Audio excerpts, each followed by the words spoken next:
Hello students, एक बहुत अच्छी प्रॉब्लम है अपने पास और ये है आपका जो 11th क्लास के एनसीईआरटी मैथमेटिक्स है, ये जो लास्ट एक्सरसाइज है मिसलेनियस एक्सरसाइज और जो कि सेट थ्योरी पे बेस्ड है। तो उसका क्वेश्चन नंबर 6 है, इसको हम लोग सॉल्व करेंगे और बहुत अच्छी प्रॉब्लम है क्योंकि बेसिकली देखा गया जो प्रूविंग जो रिजल्ट्स का प्रूव करना वो थोड़े से टफ होते हैं इस लेवल पे। तो आइए जरा देखते हैं कि कैसे सिंपल से हम इस चीज को प्रूव कर लेंगे। तो इसमें क्या पूछा गया है, क्या है क्वेश्चन।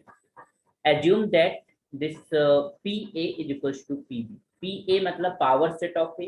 पावर सेट क्या होता है, collection of all subsets of A is known as power set of A. And इसी तरीके से power set of B collection of all subsets of B. तो हमें शो करना है कि ए बी के जो है इक्वल होगा अगर दोनों के पावर सेट्स सेम है। ठीक है, तो ये हमें प्रूव करना है। तो लेट अस प्रूव इट। बहुत ही इंटरेस्टिंग प्रॉब्लम है कि अगर दो सेट्स हैं उनके पावर सेट सेम है तो सेट इक्वल ही होंगे। अलग अलग दो डिफरेंट सेट्स के पावर सेट डिफरेंट होंगे, इक्वल नहीं होंगे, है ना। तो आइए जरा इसको प्रूव करते हैं, देखते हैं क्या है। This is a given condition. What is given here? Given है this power set of A is just equal to power set of B. Okay, यहाँ पर पी ए का मतलब क्या है? This is the power set of A, है ना। It means this is a collection of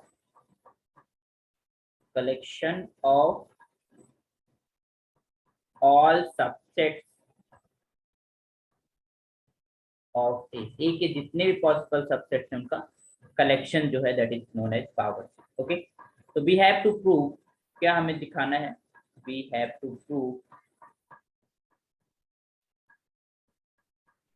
prove हमको ये दिखाना है कि A is just equal to B. ये चीज हमें प्रूव करना है।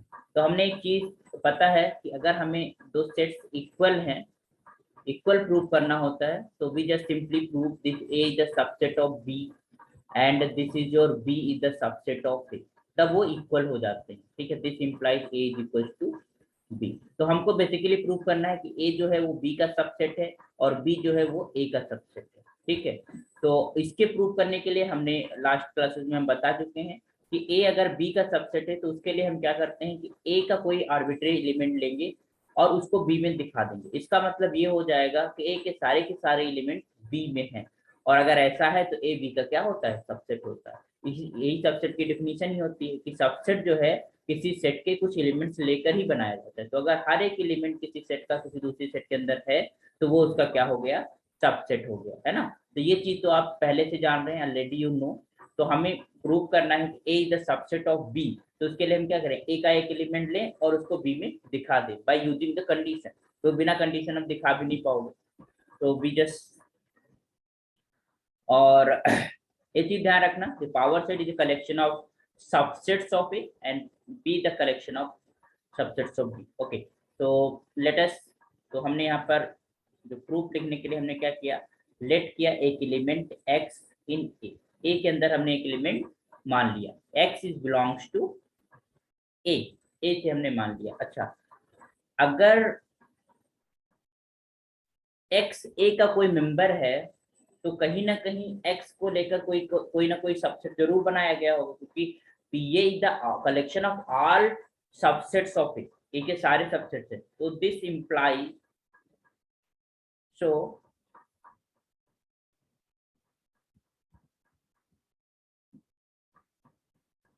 so there exists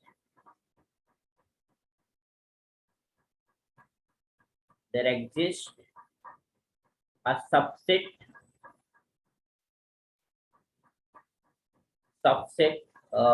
उसका नाम हम मान लो एस दे दें, S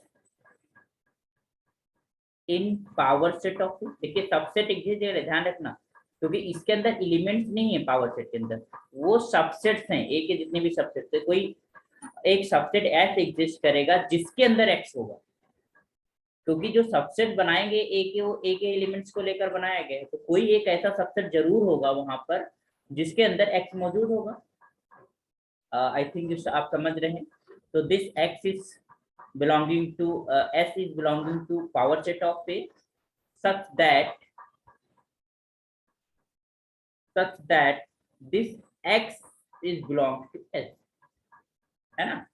so there exists a subset f in power set of a जहां पर जो x है वो s के अंदर हो। अगर x s के अंदर हो गया तो इसका मतलब s एक सबसेट है जो कि पावर सेट a में है, ठीक है, और जिसके अंदर x है।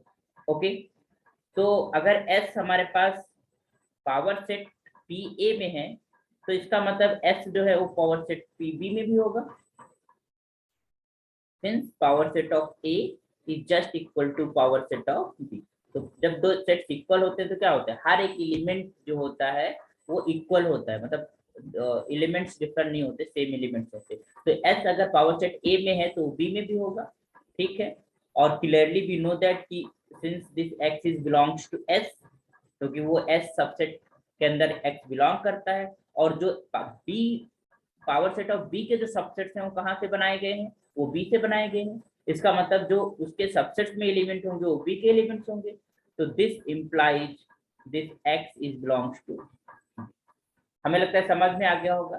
ठीक है, हमने क्या किया, a का एक एलिमेंट लिया, उस a एलिमेंट के लिए उस a के एलिमेंट के लिए कोई ना कोई हमारे पास सबसेट होगा पावर सेट ऑफ a में जिसमें वो x एलिमेंट बिलोंग करता होगा। ठीक, अब अगर वो सबसेट पावर सेट में है तो पावर सेट के b में भी होगा क्योंकि दोनों इक्वल सेट्स हैं। तो x अगर s में है और जो कि s जो है सबसेट है b का, तो b के अंदर भी x मौजूद होगा। तो this x is belongs to b also. तो यहाँ से हमको क्या मिला, this implies this is a is the subset of b। अच्छा, कंफ्यूज होने की जरूरत नहीं है, सबसेट के लिए दो नोटेशन चलते हैं, एक तो ये चलता है, दूसरा ये चलता है। मोस्ट ऑफ द बुक्स, जैसे आपका जो एनसीईआरटी बुक है वो इस सिंबल को सबसेट के लिए यूज करता है, बट हमारी हैबिट में जो है ये वाला यूज कर लेता हूँ मैं कभी कभी, तो ये भी बहुत सारी बुक्स में यूज होता है एज अ सबसेट का नोटेशन। तो आप इसको भी प्रेफर कर सकते हैं, इसको भी, लेकिन एक ही को आप प्रेफर करें। मैं जैसे अगर ट्यूशन में दिया हुआ है तो ये ठीक है, लेकिन मैं ये वाला सिंबल यूज करता हूँ। तो ये नोटेशन है किसके लिए, सबसेट के लिए, दिस वन। ओके, तो हम ये वाला सबसेट के लिए यूज करते हैं। तो ये हमारे पास एक चीज प्रूव हो गई कि A is the subset of B. अब हमारे पास बचा है कि बी को ए का सबसेट प्रूव करना है, तो सेम प्रोसेस उसमें भी हम लगा देंगे। ठीक है, तो similarly let similarly let this is y is in b, y b के अंदर है, तो this implies there exist a subset t मान लेते हैं, t in the power set of b, b के पावर सेट में कोई सबसेट होगा, ठीक है, सच दैट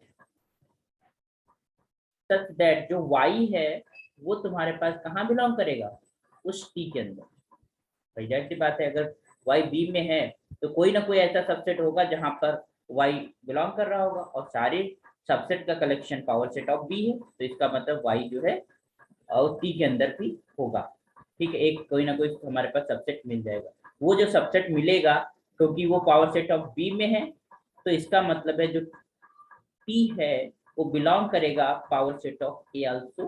क्यों, क्योंकि हमारे पास power set of a is just equal to power set of b। Similarly जो अब प्रूफ किया वैसे ही सिंपल सा प्रूफ है। ठीक है, अच्छा अब इसमें बिलोंग कर रहा है, तो अब हमारे पास क्या होगा, क्योंकि हमें पता है कि y जो है वो t का मेंबर है, और t का मेंबर है और t power set of a में है, मतलब a का सबसेट है, तो this implies y is belongs to a also. ठीक है, और हमने एक एलिमेंट b का लेके चले y which is in b, हमने दिखा दिया कि वो a के अंदर भी है, तो इसका मतलब b के सारे एलिमेंट a के अंदर है। तो this implies this is your b is the subset of a। This is equation number, this is equation number 2। तो a is the subset of b and b the subset of b। हम ये prove करने में सक्षम रहे, हमने इसको prove कर लिया। तो ये फ्रॉम 1 and 2 आप लिख सकते हो, from 1 and 2, from 1 and 2 A is equal to B, A is equal to B। तो ये प्रूव हो गया। तो आई थिंक समझ में आया होगा, ठीक है। तो इस तरीके से आप चीज़ों को बार बार प्रैक्टिस करके थिंक करके चीज़ों को करिए, तो आप आसानी से समझ पाएंगे कि प्रूफ्स और रिजल्ट्स कैसे लिखे जाते हैं। तो थैंक यू, और कीप वाचिंग। और भी स्टूडेंट को आप शेयर करते रहिए, और ऐसे ही कंटेंट के लिए, मैथमेटिक्स के लिए स्पेशली है। Thank you so much.